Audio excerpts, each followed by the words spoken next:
Hi, good morning from a crispy Cape Town.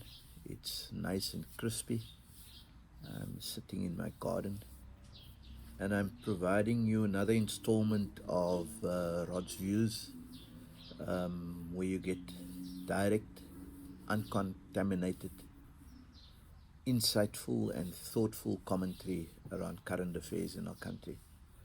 So I'm giving you another installment on my take on post elections 2024. Way to for South Africa. Um, as I said, I must tell you, I was impressed by President Ramaphosa's speech at the IEC on Sunday night and on Thursday when he spoke after the long ANC NEC meeting. Um, Very presidential. It reminded me of his first speech when he became president and we said, let's give him time. And then the guy turned out to be someone that is indecisive, don't want to take the hard and difficult decisions. So let's see what happens now. I'm on the record to say that I believe fully that South Africa should go the GNU, Government of National Unity, and Government of Provincial Unity routes in order to get us out of the quagmire that we are in. And I think when we had it, it had loads of successes, it had challenges. So I'm not on the page of the naysayers. I stayed in my lane for the last few days and spoken to one or two people. Some are close to the action and was indicating there are some movement, significant movement in that regard. The parties are starting to see each other. They're adulting up, as I would say. Um, uh, Obviously, that fake note of Helen Zille didn't do them justice. Maybe it was a wake up call, and I believe the DA's got a much more rational approach to matters. Same the ANC, I think, um, but the jury's out. Um, let's see what the other parties are saying as well. I think some of the parties are um, having a reality check because you know what? They must just look at the scoreboard. The scoreboard says that less than 50% of South Africans actually bothered to go and register. And of those who registered, 40% of the 27 million did not go and who registered did not go and vote. And a large percentage of them are young people. And lots of these parties had spent millions, that had lots of airtime,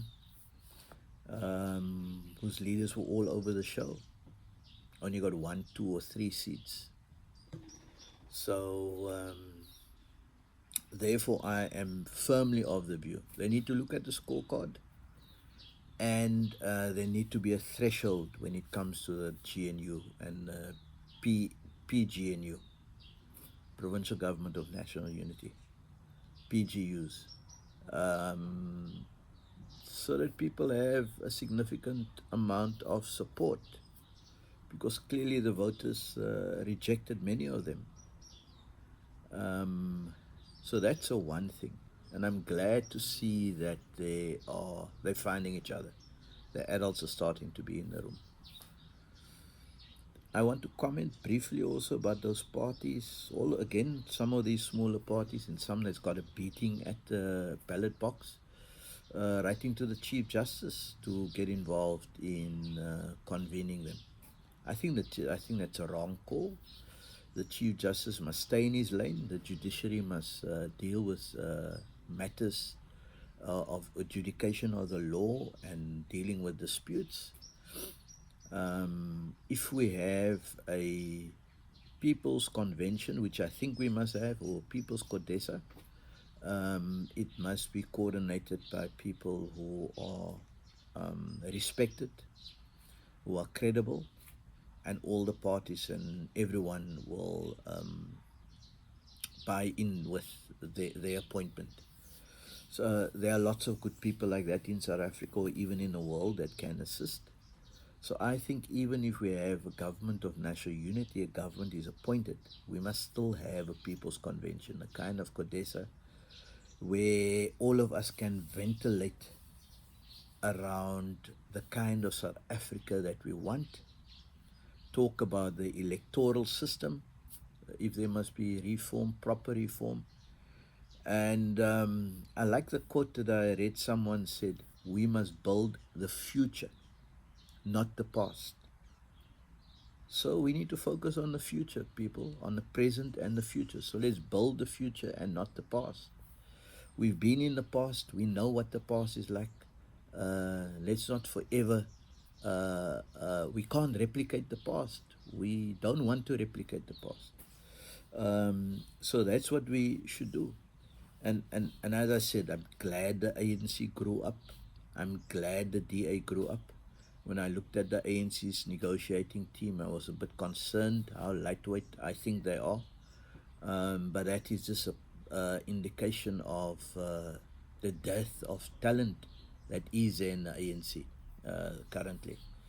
Um, then, obviously, there's a lot of people that commented around whether the GNU coalition with who, don't go with the MK, don't go with the EFF, go with the MK, go with the EFF, go with parties of the left, go with the DA, and so on, etc. I'm not married to who they must go with. I think all that I think is there must be a threshold. And I heard COSATU and SSCP express quite strong views about that. Maybe this is the time for COSATU and the SSCP to then go their own way. Go and contest elections on your own. Go and contest elections on your own. And then you can have those views, etc. I'm also hearing people saying parties of the left must coalesce, etc. Which party in this country can you actively say is a party of the left? The EFF is a pseudo party of the left.